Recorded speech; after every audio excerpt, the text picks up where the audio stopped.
Miljana Kulić nedavno je diskvalifikovana iz realitija Zadruga 6. Mnoge je to iznenadilo, ali opet postoji oni koji su tvrdili da je bilo samo pitanje vremena kada će se to i dogoditi, budući da je posljednjih nekoliko nedelja načisto izgubila kontrolu. Međutim, ono što je mnogim pratiocima ovog reality programa privuklo pažnju jeste razgovor Aleksandre Nikolić, Filipa Cara i Lazara Čolića Zole.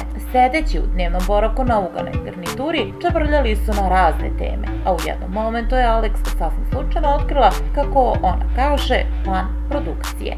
Mislim da će vratiti Miljanu Kulić, sigurno sam 100%, tvrdila je Alex Nikolić. Ne znam da li će baš 2 meseca pred kraj vraćati nekoga, zagonetno se zapitao Filip Car, dok je Alex pokušavala da ga ubedi u suprotno.